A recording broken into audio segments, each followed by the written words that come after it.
It's not the weekly poll. It's Absolute Comics. This is the show that Sal and I bring to you on a weekly basis every Tuesday right here at the Comic Historian Podcast Network, which is twitch.tv/comicstorian. We air about 5 p.m. Eastern whenever we get around to actually starting the real show. Every week we come together and talk about comic books, movies, video games, TV shows, kind of whatever we're in the mood to talk about. My usual co-host here is Sal from the Comic Pop channel. And my name is Benny from the Comic Historian channel. And thank you so much for joining us for this glorious, beautiful 60-degree weather in March, Colorado. How is it in Jersey? I think it's about 12. I went for a bike ride in shorts and a t-shirt. Nice. I think it maxed out at 36 this 36. morning. That sucks. That really sucks. Yeah. Like, we had that cold really bite come through and it was like -4, and now it's like completely the opposite a week later, which is great because I'm working on that move. So now I don't have to worry about ice and all that stuff. So it's That's really very good. nice. Yeah. No. So Sal, I want to talk about some of these comics that came out today because we had a few to talk about, like Batman, Infinite Frontier, all that stuff happened today. We also need to talk about the revelation that happened in King in Black, I think last week. I don't think we've spoken about that. No, there was nothing last week. There was nothing last week. We're good. Yeah.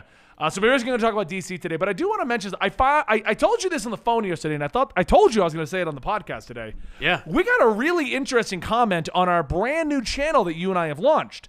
So for those of you guys who don't know, Sal, me, Dan, and Dylan have gone ahead and made a new channel. It's called Absolutely Marvel in DC. And there is a long-term plan for this channel, but it is being kicked off as a channel where me, Sal, Dan, and Dylan can talk about the latest DCEU or MCU TV shows and movies, such as talking about WandaVision and discussing Easter eggs and stuff that's happened within it, talking about theories, all that kinds of stuff. We're having a great time. I'm having a great time with the channel. How about you, Sal?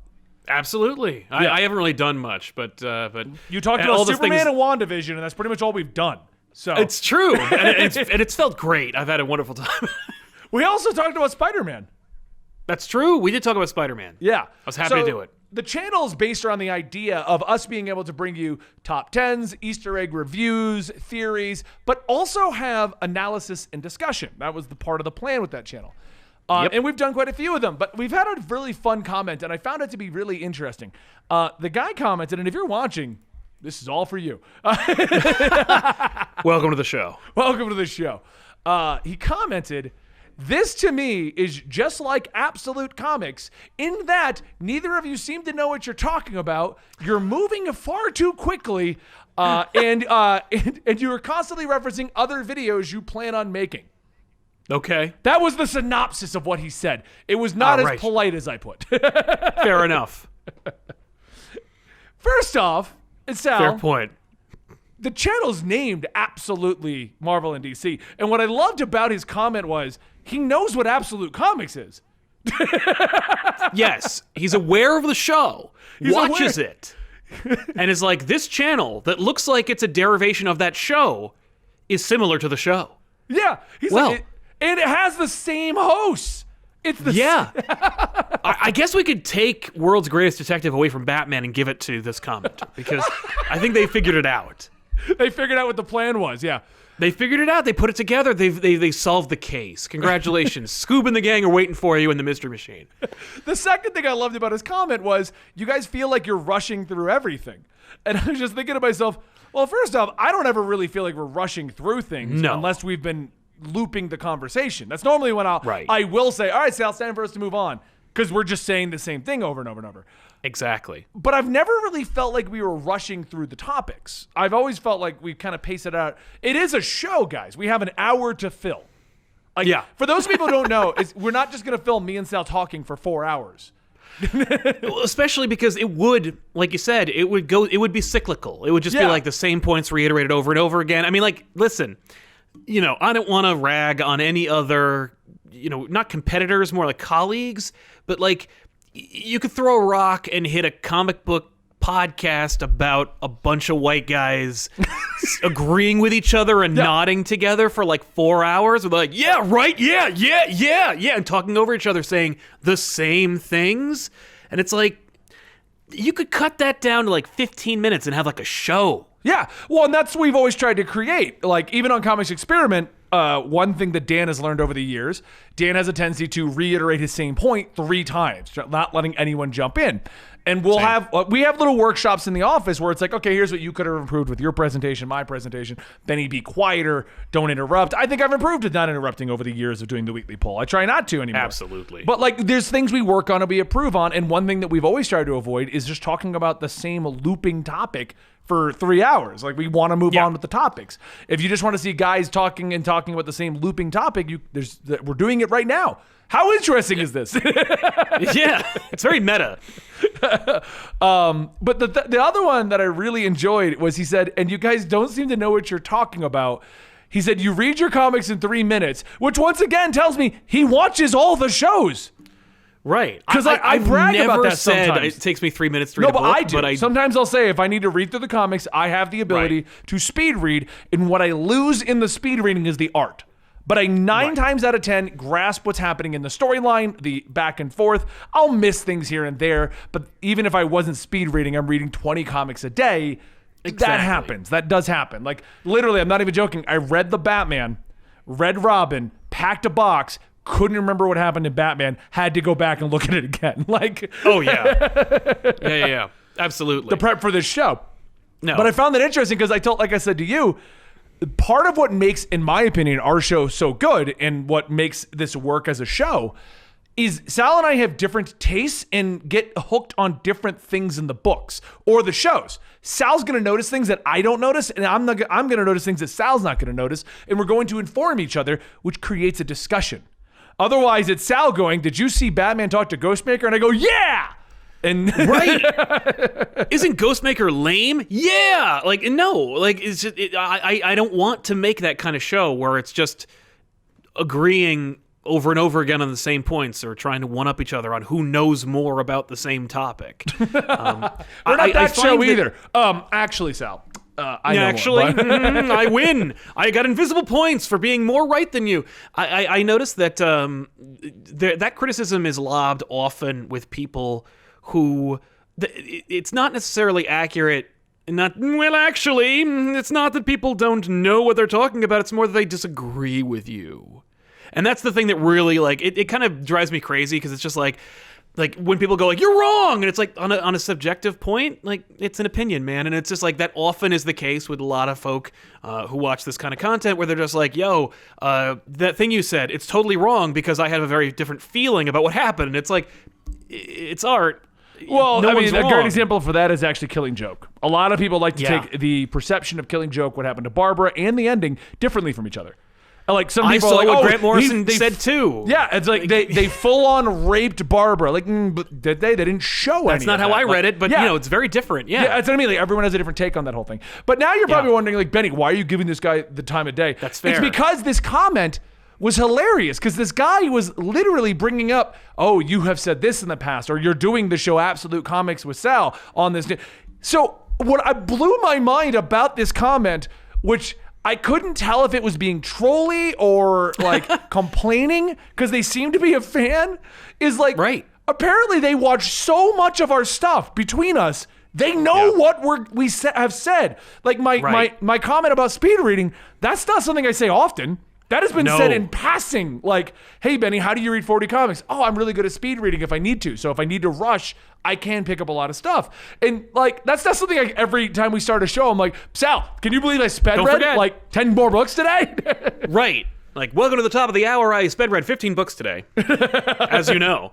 No, it's yeah, that's true. I hate you both. You're both idiots, and a big fan. Yeah, exactly. Watch every episode. And that's why it has stayed with me since I read that comment the other day, because I'm just thinking, like, this guy is obviously a fan. So I wanted to take this moment to kind of talk through each of your points, just in case anyone else had the same mentality of it. But I also wanted to say thank you to everyone who watches every single pieces of our content, just so that you can have an opinion of what you like and dislike. Because you're allowed to have your opinion, and I appreciate your opinion, because that means that you are taking your time to watch everything that me and Sal do so that you can nitpick it. That's awesome. That's true. To think that I am so much in this guy's. I'm assuming he's a fan. I'm assuming he's not like, oh, I hate Benny with the mentions of the little things. Like, there's no way this dude is hate watching. So no, thank I you. think you're absolutely right. Yes, very much obliged to you. Yeah, I know that. I think at this point we've developed some skills that are like, I can tell when someone's like being disingenuous, or someone's like hate watching, or somebody is like, I just want it to be better. Like it's just, where it's like, I just want you to do this, or I have criticisms or suggestions, and it's like, in earnest, it's just expressed in an odd way, as opposed to someone who's like, I literally subscribe so I can downvote every video you make. Yeah, and but that like, person by the doesn't way, normally... thank you for the metrics. That person doesn't normally be able to nitpick, like, bring up little things that we've mentioned in the past. Like, that means you've watched our content. Right. Yeah, no, it's... Well, yeah, I know somebody I know at least like 2 or 3 people who have watched, like, every second of every video we've ever watched and loathe us. And I'm like, dude... Like, you've heard me talk more than your father. That's what I mean. Get a life. I also want to take a moment to promote a product here, because this is a part of keeping the show Absolute Comics going. If you want to see Absolute Comics going, please consider going to Absolutely Marvel and DC, the new channel Sal and I are working on. Also, stick around here on the YouTube side. Go check out the Absolute Comics / Comic Story and Podcast Network channel, where Dan also uploads his review shows. But I saw a comment in our chat talking about my shirt. This is actually one of our shirts we've made. This is the Destiny Leftovers shirt. It's basically a variation on the ramen theme for Destiny.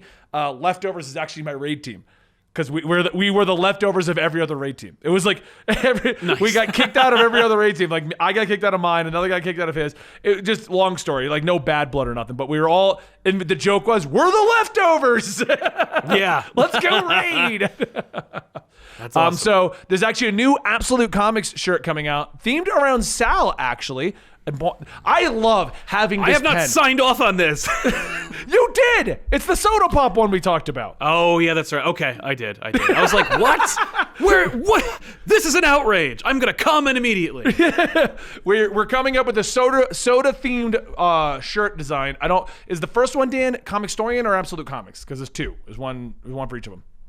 It's all in Japanese, and it's in soda. It's a Japanese soda idea for Absolute Comics and Comic Storian, but it's all in Japanese, so it doesn't even matter. It's just, it's themed around Sal likes soda, I like comics. Sal doesn't like comics, apparently. But some people.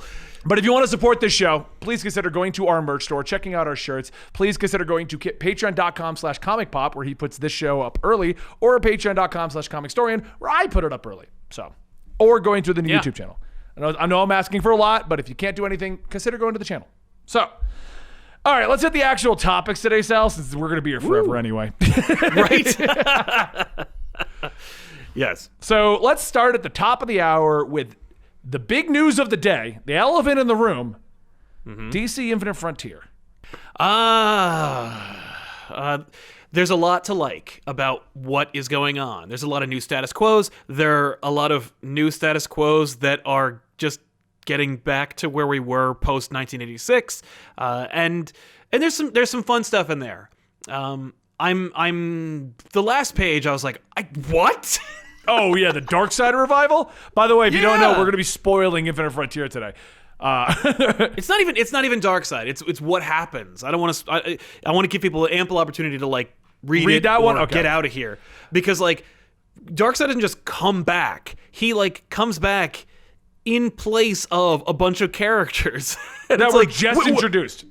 Like, I know those characters. What? That was kind of crazy, and it was cool to get John Romita Jr. to draw it, because it was like evocative of Kirby. Yeah. So it's like kind of like going I did true like form, that. I'm normally not a component for John Romita Jr.'s art. I'm not a huge fan of the way he does very boxy kind of characters, but I do feel that you're right. That Darkseid looked very much like Jack Kirby. It looked very reminiscent of the old school Darkseid, of the classic Darkseid. Yeah. I really did enjoy that. Yeah, because he's like multiversal Darkseid. It's like every Darkseid ever merged into one Darkseid, so that we can get back to post-Crisis Darkseid, who's like, there is no change. Like, when you live in the fourth world, you live outside of retcons, crises, and continuity. Yeah. So it's just the same Darkseid, but we clearly have deviated from that over the last 25 years. So here's pure Darkseid. Okay, well, that makes it, because they've always said that Darkseid is unaffected by the multiverse. There's one Darkseid for all of them. But you are right. At the reboots, Darkseid kind of kind of reboot. He didn't reboot, but he never ever mentioned anything else. It was like New 52, where Darkseid is a completely different Darkseid from Yeah. the Darkseid pre-New 52. Yeah. Just totally different guy. So he got rebooted. Yeah. So like from New 52 to now, he's been a different Darkseid. I do like that he was on Omega Earth as a fun Easter egg. I didn't even put that together when they called it. They're like, this is Omega Earth. And I'm like, oh, that's probably where they put like the Dark Multiverse. The final Earth. Yeah, exactly. Like we'll get to that in 4 years and somebody's going to do some crazy thing with it. Nope, going right there. Nope. Omega, Darkseid. Yeah, like cool. Yeah, okay, I like that. My biggest complaint with Infinite Frontier, I know they were trying to go for Rebirth again. They wanted to have this inaugural issue to go in the new direction. But of all the comics, this had some fun moments. But this to me felt like a Free Comic Book Day book, not a DC Rebirth book. It was a sampler. Because DC Rebirth had a thread running through them all. We had the Wally West, we had the Manhattan, we had the Hope going through them all. This one was them showing Wonder Woman why she's not needed. Yep. So the whole and showing Wonder Woman like, look at all the great books coming out from DC Comics this year. That's what it was. Like there was no through line going through them all. And I think that's what bothered me about it, because it was like, other than there's one scene with Roy, and that's the only single page like nod to anything. And Roy's just like, don't know what I'm doing, but I'm alive. Right? Am I gonna be Red Arrow? Am I gonna come up with a new shtick? Who knows? Buy my book. So I don't like Rebirth. I really enjoyed because it set, even though we didn't really touch on Manhattan or Wally or Hope or any of that stuff, it did set up a general theming with the new direction. There was that theme of Hope is here. There's something happening. You won't see it for a while. Because I remember for years, but I got for years, where's Rebirth number 2? There is no Rebirth number 2. Nope.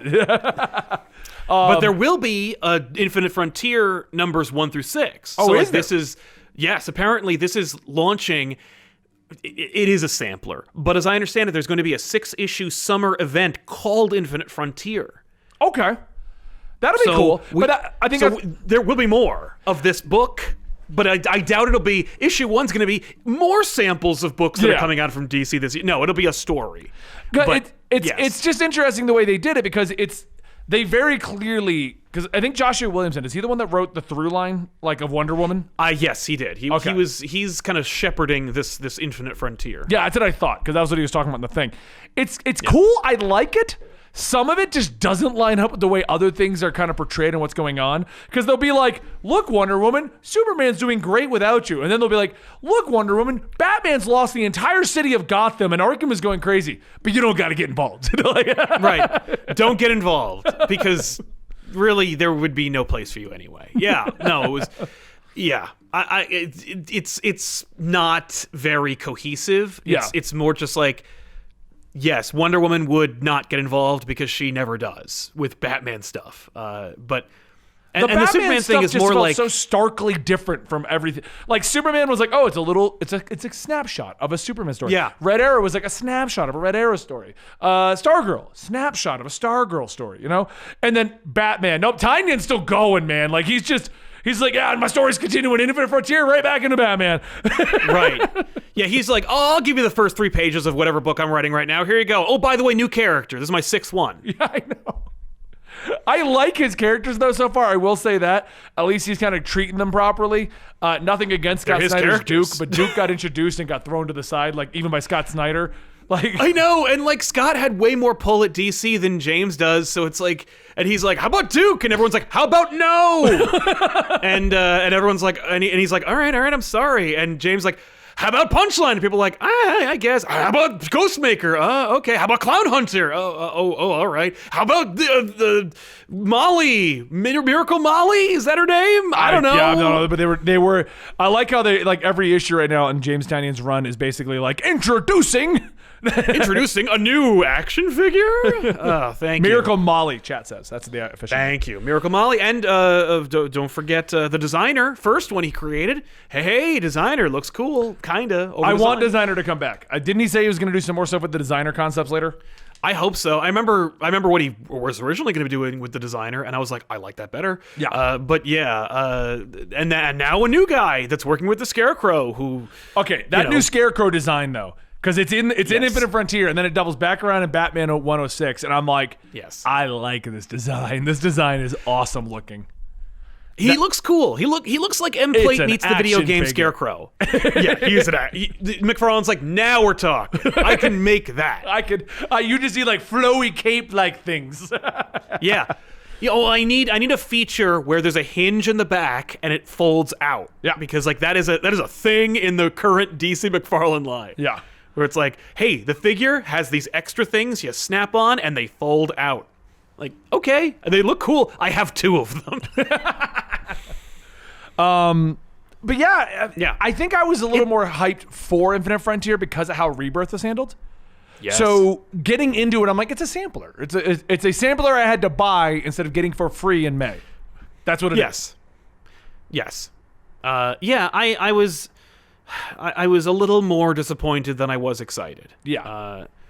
Overall, because it did, however, crystallize for me something I didn't know, which was like, what's my favorite Batman run? And I think it's Scott Snyder and Greg Capullo's. Like, I think for at me, the end of it the day, has been, that really is my favorite run. Yeah, no, I'm in the exact same boat as you for that. And I think what I liked about it versus Tynion's run, we'll talk about 106 in a second, I guess, now. Yeah, I didn't read 106. I'm off Tynion's Batman. I can't anymore. I just can't. Tynion's Batman is Batman the action figure. That's what it is. I like it. But it's very bombastic. It's very much all over the place, and it's very much how many characters can I throw into a book. It's to me, it feels like with the artwork and how dynamic the artwork is, James Tynion is leaning into how crazy. I can't say his name. I can never say his name properly. Jorge Jimenez? Yeah. But he's leaning into how dynamic he can make the art. So, Greg Capullo's great with scenes and, just intimidation, as proven by his Spawn and what he did with Batman. So, I feel like Scott Snyder leaned into creepy Batman, having to work alone and being intimidating. While James Tynion is more leaning into his artist, who's very good at, crazy moves and Ghostmaker leaping in and flowy capes and... I think that's what I like about his, because the art really portrays what is supposed to be happening. And I think at the end of the day, Scott Snyder did a full run that I enjoyed. There's not a beat in Scott Snyder's run that I didn't enjoy. But I am like that with Tynion so far. I have not disliked any of his runs up to this point. But I can't make an official call on it until...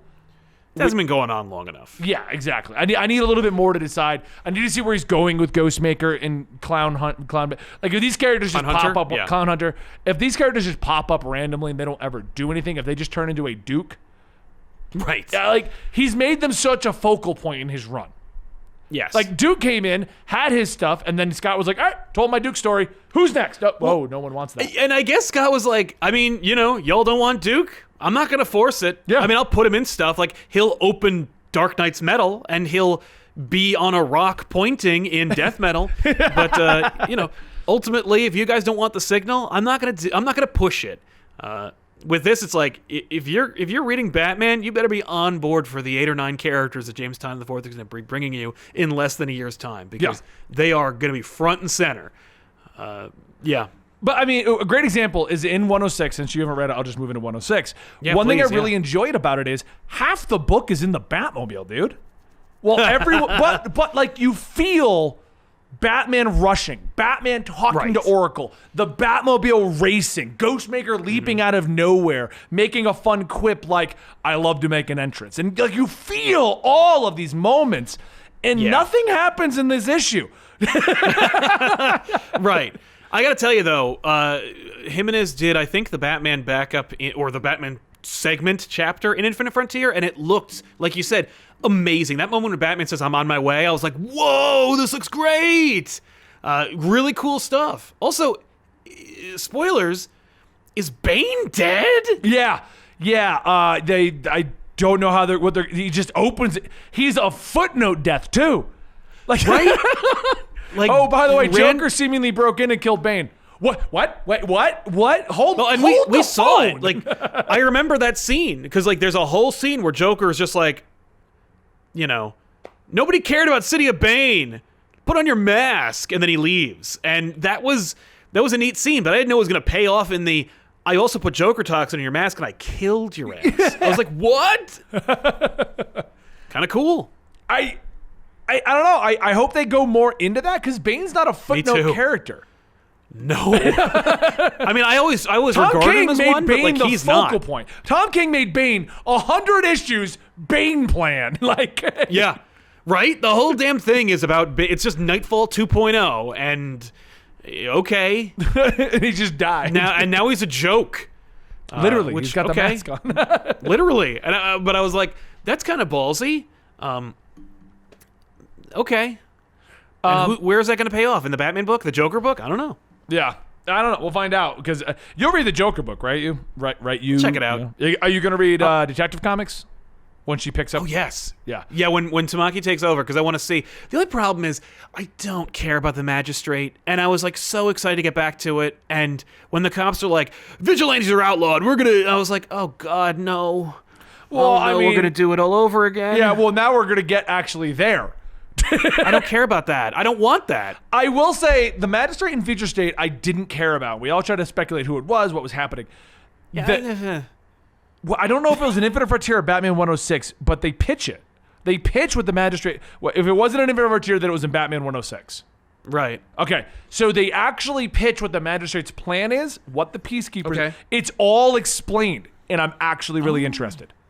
It's okay. So if it must have been in 106 if you don't know it, but it's a Steve Jobs type character shows up. They give him a flat out name. He's literally just an old tech guy, and he says, Yep. Batman is not the bad guy, but Batman has failed. Right. He said the cops are for petty crimes and Batman is for the mass vigilantes, but he hasn't been doing a good job. Let me create the Peacekeepers, a force that will work for Gotham, but their job is to do what Batman's doing. Right. And I'm like, okay, that pitch makes sense. Now because everything up till now is like, yeah, the Magistrate's in town. We put him here. Okay. Right. I will say I really like that idea. I like the idea of kind of like bridging the gap between the vigilantes and Gotham Police Department, and I loved it a lot better when it was called White Knight. It's basically what I did. As soon as they were pitching this and he pitched the Peacekeepers, I'm like, so it's White Knight in continuity. Like yeah. And without any of your favorite characters. Just with the randos and Red Hood, like pass. Like I don't care about the Peacekeepers or Magistrate. I wanted, after King's Run, a palate cleanser of like Gotham, and it was like, how about the biggest Joker story ever? And I'm like, I kind of just saw that like the last 10 times, and they're like, no, shut up. Well, how about 9 new characters during that? And I'm like, I was just kind of hoping to see Batman like hide in the shadows and punch criminals and maybe fight like Mr. Freeze. And they're like, no, shut up. Your taste is bad. And so, I'm like, oh, okay, cool. I will give DC credit, though, because I actually wasn't aware of this, and I found this out a few days ago, and it's coming to my channel real soon if you're going to be questioning. What you're looking for still exists. They're doing it in Batman Black and White. It's just Batman stories about Batman being Batman. Yes, the latest Black and White book, by the way, was incredible. A reason I finally figured out what Black and White was is for some reason I got on this weird kick where I wanted to know what happened in Gotham Academy. Remember that fun story forever ago?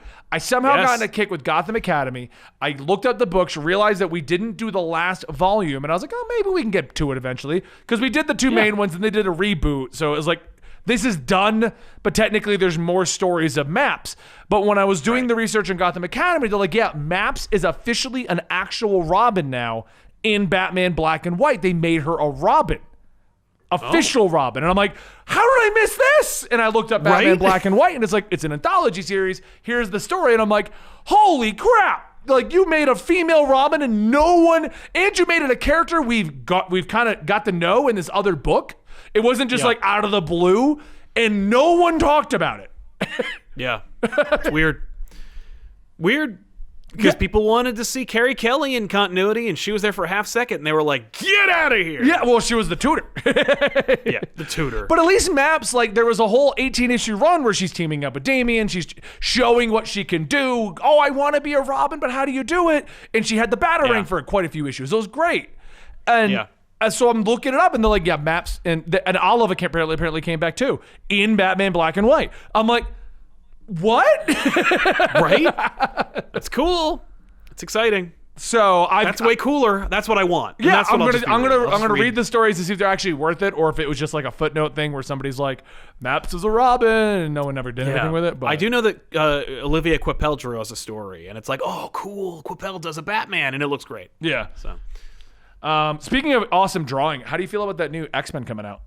I think it's like Peach Monoko, I think is the artist. Oh, yes. My wife is very excited about it. She picked up a variant cover that she did of Psylocke, and there's that Psylocke book that's coming, or X-Men book that has Psylocke in it or something like that. Yeah, I thought it was classic Psylocke. Cool. It wasn't Yes. the weird Betsy one. It's normal Psylocke. Yeah, it's Quanon with I assume Betsy inside. I don't know. It's a cool idea, and the art is beautiful, and so that's a cool idea. I do like the idea. I just figured it was interesting. I haven't spoken to you about that book yet. No. Since we're talking about art, I know very little about it. Just like I've seen the covers. I don't think they've said much about it. They're like, it's about Betsy, and because they're just promoting it as a story from Peach Monoko, I think is how you pronounce it. Right. And I'm like, oh, okay. And I did the Google, and I'm like, oh, she seems like a really big Marvel fan. Looking at her Instagram, Right. Yeah, like there's a lot of Marvel in here. No wonder she got the gig. Neat. All right, cool. So let's walk on to the next thing, more. because this is another part of Infinite Frontier. We've talked about Infinite Frontier bulk. We've talked about Batman. Wally West officially the Flash mantle officially passes to Wally West, so Barry can join Justice League, or Justice Incarnate, they're calling it. Good. I'm actually really happy about that, because that means that Barry gets to do what I like the most about Barry's stories, the multiverse thing. While Wally gets to grow his Flash again. I'm actually really excited about this, because we're going to get the crazy bombastic Speed Force stuff, but we're also going to get more grounded Flash doing the family thing. Yep. It's a great idea. It's been a long time coming. Yeah. I do find it funny that Wally was like, what about Central City? What about the Flash family? What about this? And no one mentioned Iris. And Barry's just like, you've got it, Wally. And I'm just thinking to myself, Wally's gonna take care of Iris? Like, what, is this Are like you taking her with you, or is this like he died? Like, she going with him? That'd be a fun story. Right? Barry and Iris going through time. That'd be cool. But I'm just sitting But here no, like, it's more like sleep with my wife. Yeah, I was thinking it was like a World War II thing. Like, I'm dying, Wally, on purpose. Like, make sure Iris is taken care of, because I don't plan on coming back ever. Right. No, I don't know. You could tell that like this is the last thing that Williamson wanted to do with Flash, where he's like, and also, Wally's back as Flash. Barry's gone. Okay, that's all I want to say. He's like, you guys figure out the logistics. Bye. Yeah. Fine. Good. It's about time. It was time. It's past time. And now we can finally get back to the way things were 10 years ago. And it's like I love Wally being like, what, me? I'm like, dude, you know that you were Flash for like 20 years, right? I know, exactly. I do like his surprise. What are you going to do? How am I going to be the Flash? Wally, you are literally the same Wally who was Flash. Like, this isn't even like a reboot. And oh my God, no, you are the same guy. Right. Yeah, and now continuity is such that you remember that stuff. Yeah, and he's got his kids back now too, doesn't he? Like, they're officially back, I think. It got weird at the end of Flash Forward, because he was like Blue Wally, and then he was Blue Wally in the other book, and I'm pretty sure he's got his kids back though. Right, but what about Linda? I don't know, because that was still hanging. Like, Linda got the memories back, and they were gone. And then Barry's with Iris. He was on an adventure with her towards the end of Joshua Williamson's run. Dude, it would be so awesome if they send Barry and Iris through the multiverse. That'd be fine. The best part about that is we pitched years ago. Me, I think it was Dan, maybe Andy. I don't know who it was. But we pitched the idea, like, the way they can fix the Flash TV show with how big the cast has gotten is you take Flash and one character, we said Harrison Wells at the time, and you send them on a multiversal adventure for half the season. And that would kind of correct it, make a Flash-centric show again, and now they're just doing it in comics. Right. Well, good on them. Yeah. So I'm excited about that. All right, so next up on our list here, we have San Diego Comic-Con is going online only again. So we are officially in the second year of the pandemic, because March is when it kind of kicked off, and we were made aware. It was started actually in December 2019, but America was more made aware of it in March 2020. We're officially in the second year of this, which means the cons aren't reopening. No. I kind of held out hope that like maybe America would roll out the vaccines fast enough for us to catch up to October so that New York Comic Con could be They happening. haven't canceled that yet. It might. They haven't, but I doubt it'll happen at this point. I feel like there's just 10% of America's been 10% of adults in America have been vaccinated. Hold on a second. Dan's got something. Yeah, make sure to read the rest of what I wrote there because there's actually a big thing about what's happening in November from the San Diego Comic-Con. Oh, is there? Okay. I saw when the news officially came out, so I actually didn't click your thing. Oh, the new live event is planned. They're going to try something new.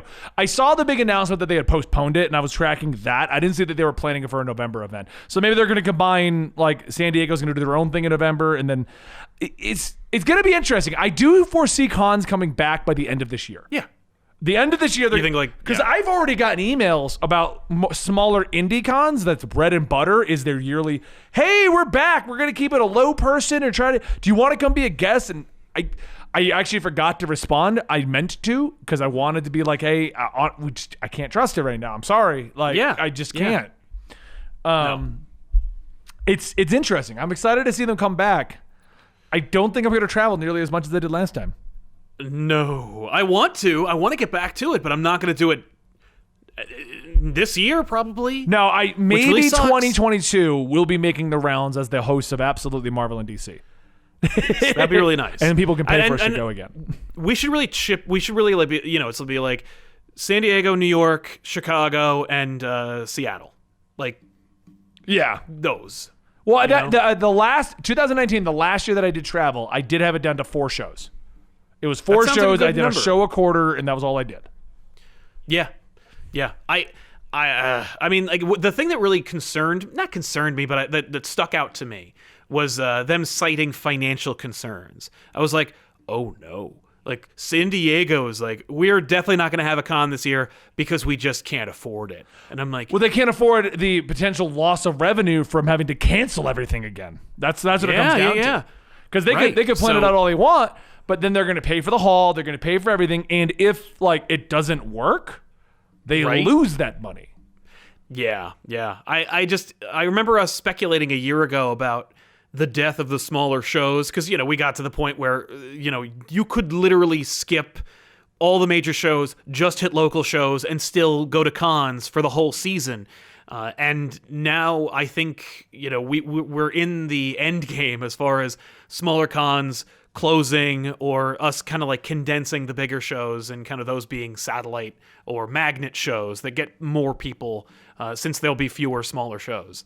But I haven't heard anything about the smaller shows closing at all. No, well, I mean, Denver did. Remember that? Did it really? Yeah. The pop culture con. Like it's over? Over. Done. They're not doing it again. Oh. You went to the last year with me. I did. Yeah. No, but what's interesting is I'm wondering if the E3 effect is going to happen. So E3, what's that? People were moving into more digital fronts. PlayStation's doing their state of play. Nintendo's doing a Nintendo Direct.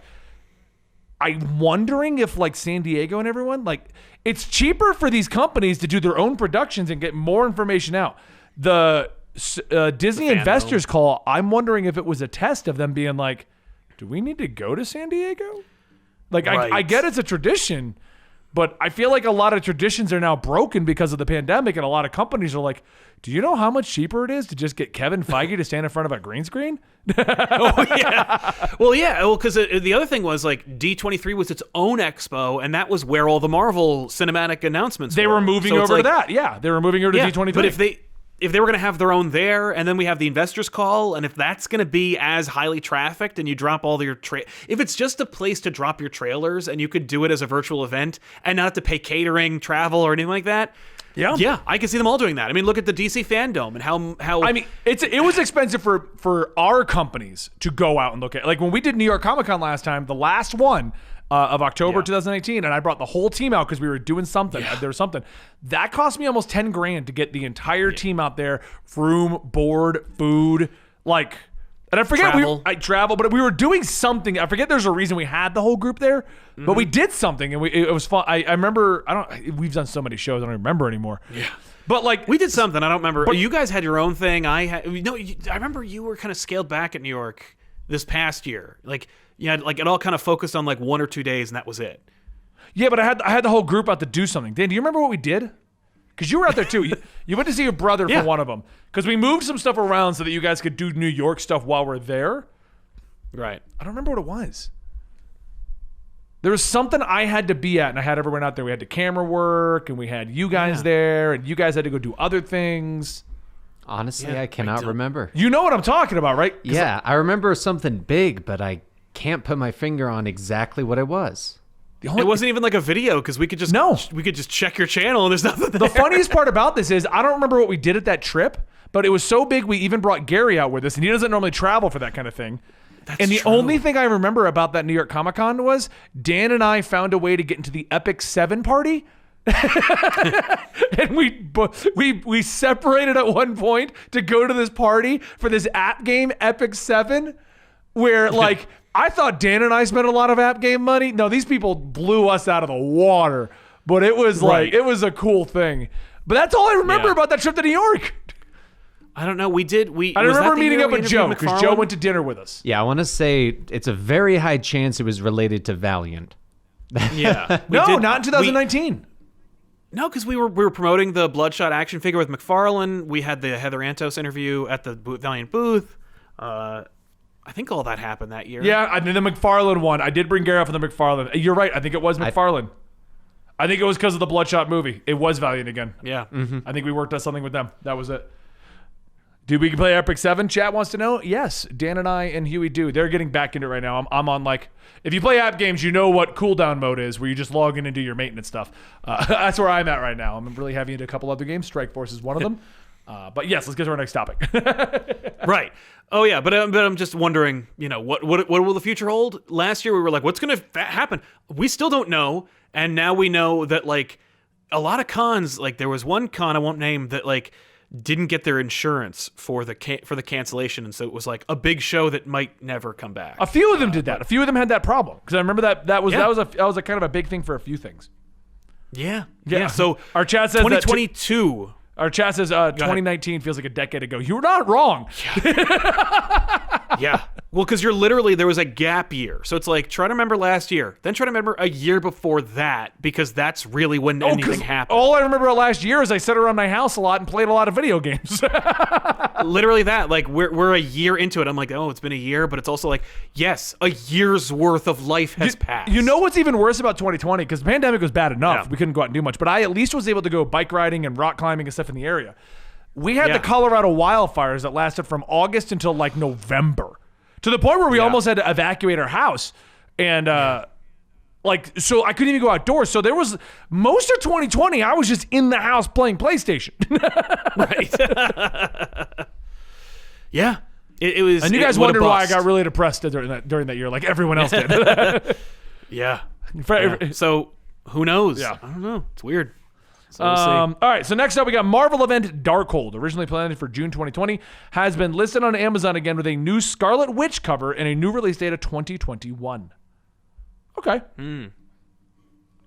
I'm actually excited what WandaVision has done for Scarlet Witch. And Vision, I've noticed, doesn't seem to have gotten this treatment, but people seem to care about Scarlet Witch for once.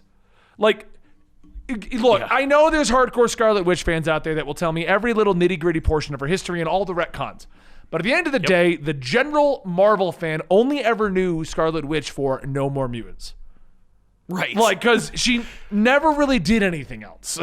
Well, to the point where, like, people are wondering if WandaVision Episode 9 will be a House of M callback. I'm like, that's the only thing she's going to have a callback to? Like, the fact that she and Vision lived in New Jersey in the comics is a throwback. Like, there are lots of deep cuts in this show that are not House of M related. Yeah. But the general populace is like, but will you reference House of M? It's like Civil War, where they're like, the general population is like, I know that Spider-Man's involved with Civil War. And it's like, kinda. Not really. Right, but Russo brothers were like, we got to get Spider-Man in here because people remember Spider-Man being involved with Civil War. And it's like, I guess that's what the cultural consciousness connected with. And so it's like, there's a lot of Scarlet Witch history, and some of it's kind, most of it isn't. She's been kind of like thrown around as a character, like nobody really knows what to do with her. She always gets a limited series every 10 years, and no one knows how to like make that, square that circle, so to speak. So, well, part of the problem with Scarlet Witch I hope it goes there. The part of the problem with Scarlet Witch is, even to this day, and I guarantee they're going to be defining it a lot better, her origins has been undefined because it was, oh, she's Magneto's daughter. Oh, she's an Avenger. Oh, she's not Magneto's daughter. Oh, she's a witch. And her power set has also been very undefined up until now. Hex magic, probability magic, chaos magic, a god controlling her soul. Like, you don't know what... so she's been very undefined as a character, which is why I think a lot of people just always assumed, oh, well, she's Quicksilver's brother or sister. So that's... Yeah. And we like Quicksilver. He's a speedster, and that's a fan favorite thing, so... Yeah, but he's also a jerk. Yeah. So it's like, he's like anti-Flash. Yeah, he's blue. He's unfriendly. He's always frowning. He's always frowning. Yeah. But yeah, I hope that this is to Scarlet Witch what Robert Downey Jr. was to Iron Man. You know, like the raw charisma of Robert Downey Jr. propelled Iron Man into AAA status as a superhero. Hopefully, the distillation of Wanda Maximoff as a character in the show will propel Marvel Comics into making her a compelling comic book character, at least with a defined, status quo. Yeah. Because they really dropped the ball with Carol. Like, Carol could have been like, we have a clear vision for Carol. Here's what we're doing because we want to Wonder Woman her up. That's the problem. And then they screwed it up. I even liked her PTSD route that they were going with, and they just threw that out the window. I'm like, they don't know what to do. And then they're like, well, now she's evil, but in an alternate universe. Like, come on. What? Just pick something. Pick a lane. Like, contrary to popular belief, I like Captain Marvel. I liked her as Miss Marvel. I thought the progression to Captain Marvel made sense, was earned, it worked out. Right. Like, everyone's like, oh my God, no, you can't just... No, there was a whole story where that happened, guys. It just... Yeah, no, I did dig her as Ms. Marvel more because I think she had... She was more relatable, I think. Yeah. Because and moreover because like the writers like McElhinney were able to like Claremont I think like were able to like do stuff with her that they wanted to do that like no one else could or that editorial didn't care about. But now they're like, we have a plan for this character, so you can't like, and it's like, okay, dude, but like stick to it. Well, execute that plan. They need to keep Captain Marvel like that, but I'm hoping you're correct. I hope they learned that lesson. Scarlet Witch is suddenly popular, like. So capitalize on it. Like, somebody needs to sit down and be like, okay, this is the official origin. This is the power set. This is the characters that are supporting cast, and this is what we're going to do. And if we're not going to... Because I feel like part of the problem with Captain Marvel is they kept trying to placate to the fan base. Oh, no, they want a really strong female character. Oh, no, they want one that's emotionally raw. No, they want a character who's in the Avengers. No, they want a character who might be evil. No, they liked her back when... You know what I mean? Like... Yeah. No, I know. I repackaged the David Aja covered Scarlet Witch book. It's a gorgeous looking series. I didn't read it. I just remember being like so struck by the covers. Just what they need to do is just what they always need to do. Put the best people on it. Yeah. Because you have a magnifying glass in this character now. So like get sexy, cool art, and I don't mean like make her sexy. I mean like she's in a the bikini. buzzword sexy. No, I just mean like make it like make the art like excellent, and give it to a writer who knows how to like tell a story. Who knows how to tell a story and capitalize on it. Where it's like, I have a direction for this character. Here's what it is. It's uncompromising. It will resonate with the audience that is coming from over there. And we're ready for it. Hopefully. Yeah. I mean, I'm excited to see I've always liked the concept of Scarlet Witch, but she hasn't even really been on my radar because she doesn't ever do anything. Like, I've never been a fan. I just never But what cared. I'm saying is, if you go Chaos Magic, she is a witch, and here's her history, and she's whatever origin we decide to go with, you could very easily tell a compelling story. You could very easily tell something that is interesting in the comic books. You could definitely get her highlighted and get her into things. If Marvel really wants that strong female superhero, they missed the boat on the Black Widow thing, and Captain Marvel's divisive, make Scarlet Witch up, give her more spotlight, get her into more things. Once you finally get a character that everyone resonates with, then try again with Captain Marvel, get her resonating with everyone. I'm hoping Captain Marvel 2 is more of a more warm superhero movie. Yeah, let's go with that. Because I should say that Black Widow series that's happening now, which I think is Kelly Thompson, is solid. I fell off it, but not deliberately. It's more like I read the first 2 issues. I was like, this is cool. That's what I But did, it wasn't yeah. like, this is amazing. And so, but I'm happy because there will be a trade that's new that is like not agenda driven, but more like corporately driven in terms of make a trade that people can read of Black Widow highlighting her best characteristics when that movie comes out. Yeah. So they can like sell it. And maybe people will be like, yay, except you've killed her, but there's always an Infinity Stone to fix that problem. We'll move forward here because I think we're spending a little bit of time on this. I want to ask you a quick You're right. question. Oh, you just gave me something I wanted to bring up real fast. What? I was talking about the Black Widow book. The Black Widow book. Yeah. What was I going to say about that? There's something I was going to say know. about that. I don't remember what it was now. Oh, well. All right. We We'll move fell on. off it. I did fall off it like you did, and I want to get the trade for it. Oh, trade. Yeah. That was what I was thinking of. All right. So we all know Hickman's run is kind of divisive amongst the fans right now, right? Yes. So I have gotten like an email a week from Amazon that all of the Hickman books are being delayed. Oh, X of Swords really? is not on time. It's like 3 months behind now. The Dawn of X books are still out, but all of his like all the hardcovers, the omnibuses, all the stuff I'm trying to get is delayed. I'm wondering if that's a publishing house issue, if that's a not as popular as we thought kind of issue. I don't know. What do you think? The fact that like all of Hickman's books are delayed, it could be a decision from Marvel. Marvel's really bad at publishing trades. Yeah. They're really good at initially publishing trades. Like, here's a trade. It's worth $10. We'll charge $25. But they are not very good at keeping trades in publication, and they're not like their book publishing game is lacking. I think you're misunderstanding. Ten of Swords hasn't come out at all.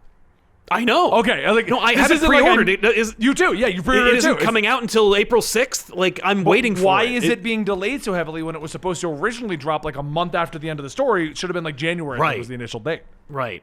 My guess, I want to believe it's because, Hickman is on the book longer and he's like, maybe he has another event someplace between Ten of Swords and the big one. But it's probably just like Marvel screwed up. Like, right? You know what I mean? I'm like, hoping that's the case, and this isn't a sign that his run is not as well received as they're trying to make it sound. Oh, you think it might be like we're because what was it called? If you pay attention to like when they announce trades or omnibuses, it's not so much that they're announcing when they're coming out so much as they're kind of like testing interest. Yeah. And so you'll see like a big bunch of announcements of omnibuses and then like a correction a couple of months later that's like the following omnibuses were canceled. The following trades or books or collections were canceled. And it's like based on pre-order, I guess. It could be.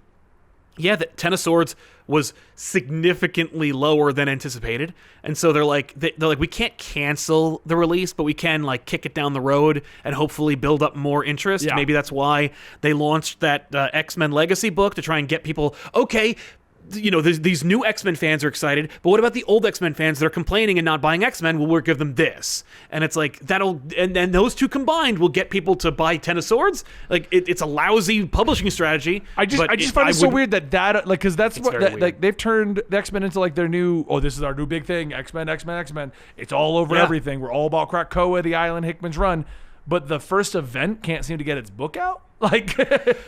It's weird, especially because like there's 1,000 Dawn of X books that came out. Now, it could be they oversaturated the market with Dawn of X trades. That could be. I've been buying those because I think it's a cool idea. Each Dawn of X is one issue that is at that timeline. So if you buy all the Dawn of X, you have all the X-Men books. So I've been buying them to add to my collection. But that could be because they're not only are they releasing Dawn of X, but the individuals are also getting their own releases. Right. Yeah, it's weird because, it's odd because I think they announced they were redoing the Age of Apocalypse omnibus, and I think that was not delayed in any way. Yeah, that's why I find it weird because if there was a delay across the board on trades from Marvel, okay, pandemic hit again, we're just having a trade problem, but we're not. Yeah. Like, why is it But so it's hard to get just Ten of X-Men. Swords out? That's weird. It's really weird. You didn't even think about it, did you? Because you said you had a pre-order. I did not. Yeah. But I was like, what? I was just waiting for it. Yeah, that's what I was doing. I got another email today that was like, your Ten of Swords has been delayed till April 6th. I'm like, again? Again, you're delaying my Ten of Swords? Like, It's bizarre. all right. Well, That's weird. hopefully I'm reading too much into it, and it's just a delay. Like, and that's that. I have a contact. I'll ask him. I won't be able to talk about it. But I'm curious now. So, all right, moving up to our next topic here. We have Zack Snyder's Justice League will feature a true origin story to Wonder Woman, according to the Hippolyta actress Connie Nielsen. We already have a true story. I want Zack Snyder's Justice League to be good. Right. Only because of how much hype has gone into this and how much room they have given him for it. My concern, and the reason I was against the hashtag release the Snyder Cut movement initially, is because I, one, didn't think WB would do it, and two, felt that if they did release his original 2.5 to 3 hour cut, it would just be trailers for other movies. That was my concern. Like, yes, it's cool that his movie came out, but it's like Amazing Spider-Man 2. It leads into things that don't go anywhere.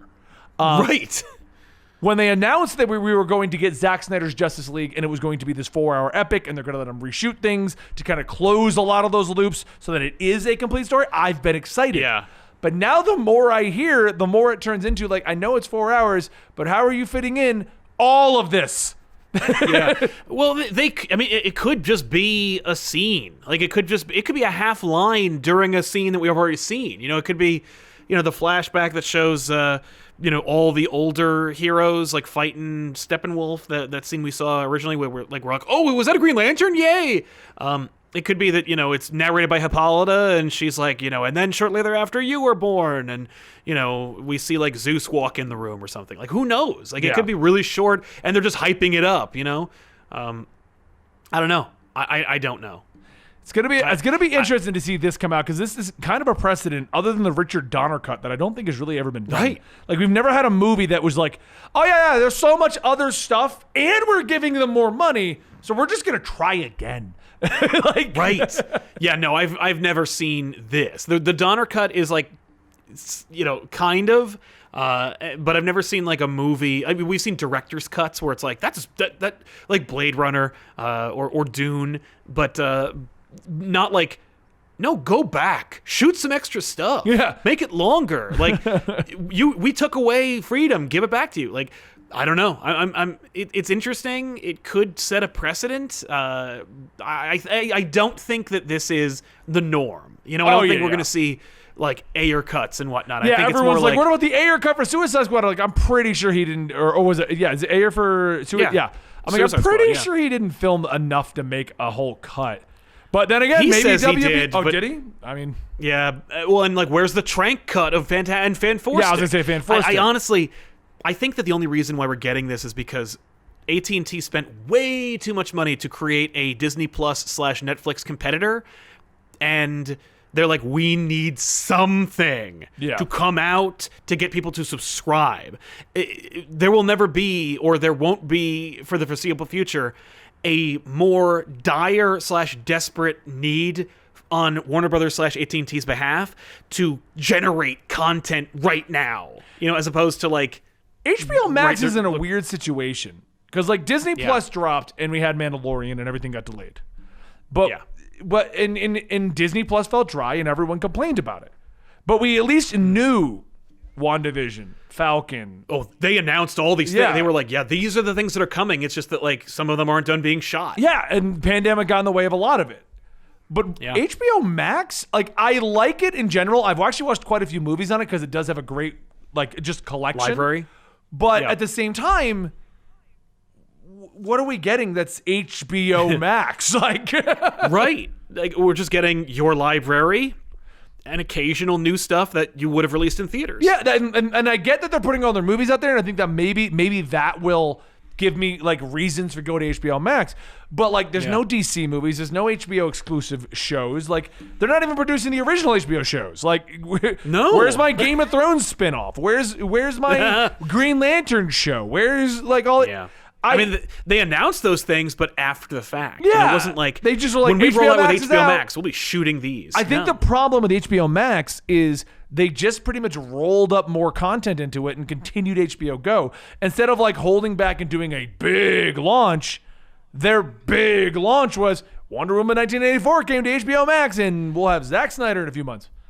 Yeah, that was an afterthought. You know they weren't going to release Wonder Woman 84. They might have released it sooner. You know, like if there was no pandemic, it would have been Wonder Woman 84, theatrical release. And guess what? For Valentine's Day, Wonder Woman 84 on HBO Max. Yeah. But like, I don't know. no. It's interesting. It is. Because and then like they brought chat's bringing up Young Justice season 4. You had all of these shows that were being made. That was already on a thing. Well, yeah, but those things are being made. And like, what happened to those? Where's Titans season 3? Like, and they're not even hyping them. Like Disney's constantly reminding us we got shows. You know? Yeah, they're like, hey, remember Darkwing Duck? I'm like, yeah. I'm not gonna watch it. I don't know. Again. It's an interesting marketing practice because HBO Max kind of came out and they're not. I don't feel like they're marketing it that well. Yeah. No, they're not marketing well. I don't know. I mean, maybe when like they're done with the next season of Rick and Morty, we'll see like a heavier push. I don't know. Interesting. All right, so the next thing we got on our list is we'll end on this note and then we'll go talk about WandaVision. Sure. Batman joining Fortnite crossover comic miniseries in April 20th. I actually think this is a great idea.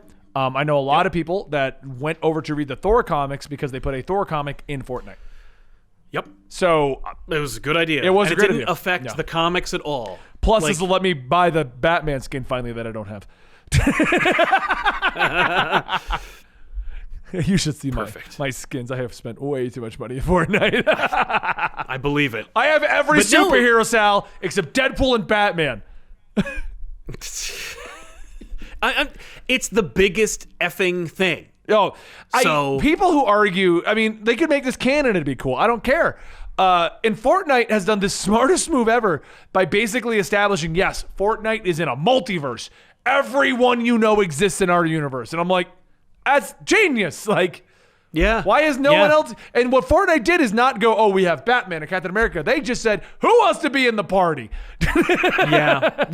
You know what's funny? It's like this is a great idea, and it's like when you're the biggest thing and you got all the money and everyone wants to be part of your new hotness. It's like you could get a Marvel DC crossover for the first time in like 17 years, 18 years, through Fortnite. But you know who could have had this?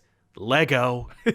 You could have had your Marvel versus DC Lego game years ago. And you dropped the ball. But you know, I'm just saying, like, it's cool. It's like a great, it's amazing when like friggin' Ready Player One couldn't get Disney and Warner Brothers to play nice with each other. No. And it wasn't the biggest thing ever. It's just that like it couldn't. But Fortnite, this third party of like, yeah, video games are a big friggin' deal. Like, this is getting everything. Yeah, get on board. I mean, all it seems like Fortnite has done to get them to play nice together is be like, we won't promote you at the same time. So when we do like, because they did a Joker Last Laugh bundle, conveniently came out a few weeks after Marvel ended its like season. Right. And just Marvel's so you couldn't not done. see Batman running along with Wolverine. Right. Well, you can, but they not at the we weren't promoting one or the other. They were right. But it was interesting because like as soon as the Joker Last Laugh came out, I think it was the Black Panther Captain Marvel bundle, I think, came out after that. They've done another superhero thing since then. They did an X-Force bundle. Cool. Because I got some from that because Cable looks weird. Just like 90s Cable, like very top-heavy, tiny legs, doesn't do leg day. Okay. Nice. I don't know the exact release dates, but like they've continually, it's not like Marvel was like, and we're done. You can do whatever you want. You'll never see us again. They put on more guys. Like, all right, cool. I'm I'm surprised there was not a WandaVision bundle. It's amazing. Yeah. Maybe, who knows? Yeah, it could be that like they just didn't have time. It could be they couldn't get like somebody, in the booth. I don't know. Yeah, I don't know. But it's a good idea, and I'm glad to see that like, we're talking about everybody's always in this line of work. We're talking about Warner Brothers, HBO, AT&T, Disney, and it's like these two big powerhouses. But it's nice to see that there's still some things that aren't like owned by Jeff Bezos that are big enough to be like, why don't you guys stop squabbling and just take some of our money? And it's like, okay, and like good. I'm glad to see that like it could come out of anywhere. And we just talked. I think what Scott Snyder had told us, like his kids, even though he's a comic book writer, got into some of these characters in Marvel because of Fortnite. Like everyone was like, it's terrible. It's not crossing over anything. No one cares. Like there's a lot of kids who are now introduced to Wolverine doing the party hips dance who want to know who he is. I tweeted that. Yeah. I got a lot of hate. I'm sure. It was Wolverine. No, it's frustrating because it's like, no, dude, like it's working. Like, you know, we're not seeing unprecedented numbers, but it's like, you know, it's like it's like the cost benefit situation, right? Like a penny is not worth a penny anymore. So is it worth bending over to pick up? Probably not. But it's like $5. And if you're like a millionaire, $5 is $5, you know, like, and if you're allowing Fortnite to pay a license to use your character so that your character can get in front of eyes that would never otherwise buy your comic book, and you only get like a 0.08% intake, that's 0.08% of millions of people. Yeah, oh no, it is. It's like, even if you look at the channel like Comic Historian, we have 2.5 million right now, and thank you, by the way, we crossed that recently. Congratulations. Well, you too, but I was saying thank you to the audience. But the point I was getting at is I get a lot of emails from indie comics and indie publishers and people trying to do their own thing, which sadly I don't have space in the schedule for it. I can't do. But they know I've gotten the pitch multiple times. If you can get me just 0.1% of your viewers, because my argument is normally you're not going to get a lot of views on these. We don't really promote them that heavily. I'm sorry, we just don't have space in the schedule. And then if I can get 0.1% of your viewers, so I mean your argument of 0.8% is 100% accurate. Like. Right. Like, and it's like, by the way, you're not going to get 0.8%. Like, I'm sorry. It's just like that the crossover just isn't there. It's like, you know, you try to do anything different from what people expect from your channel. It's just, it doesn't even matter what it is. You know, it's not them saying like, we'll watch anything. It's like, so we'll just shove whatever in front of you. Like, it doesn't work that way. But with Fortnite, kind of, especially if you can like look cool doing it, because it's about doing fun, cool stuff in a virtual world. And it's like, wouldn't you want to do that as the Mandalorian? Oh yeah. Yeah. I've got a buddy who's never played Fortnite who officially joined this season because he wants the child emote. Because if you get to Battle Pass 100, you get the Mandalorian in his armor with the child following. I'm not calling him Grogu. He's the child. Right. Yeah, that's right. That's right. Yeah, I mean, like, I don't like Fortnite, but not because I have a fundamental opposition to it, like, thematically. It's that I don't play FPSs like that. Oh, yeah. Like, that's just... It took me forever to get into Battle Royales myself. And I'm only 1 foot in. They're fun with my buddies kind of a thing. Like, that's the kind of person I am. Like, I don't go into them to sweat and be like, all right, Sal, I'm going top of the leaderboards. I'm the guy that goes in and goes, dual pistols, what do these do? You're not gonna buy a compound and like fill it with people that work for you who are just farming Fortnite all day. I'm not doing that. Anyway, guys, I hope you enjoyed today's Absolute Comics. Thank you so much for joining us for the live show hosted here at the Comic Historian Podcast Network, twitch.tv/Comic Historian, every Tuesday at about 5 p.m. Eastern. If you want to talk to Sal directly, go check him out on his Patreon, patreon.com/comicpop. You can talk to me directly over at our Patreon, patreon.com/comicstorian. Either of these two will support the show, or simply subscribe right here on Twitch, or come on over to our new YouTube channel, Absolutely Marvel in DC. All of these are ways you can support the channel. Keep it going, keep us around, and we can have a great time with you. Also, there's always merch. Thank you. Regardless of all of that, thank you so much for watching. Your time spent with us is super valuable, and we appreciate you chose to do it with us watching our show. If you stick around live, we're going to be talking about WandaVision Episode 8 in a minute, and if you want to see our opinions on it, but you're watching this on the YouTube podcast channel, check out Absolutely Marvel in DC. See you next... I almost got through that without stuttering. Thank you, and see you next time, folks.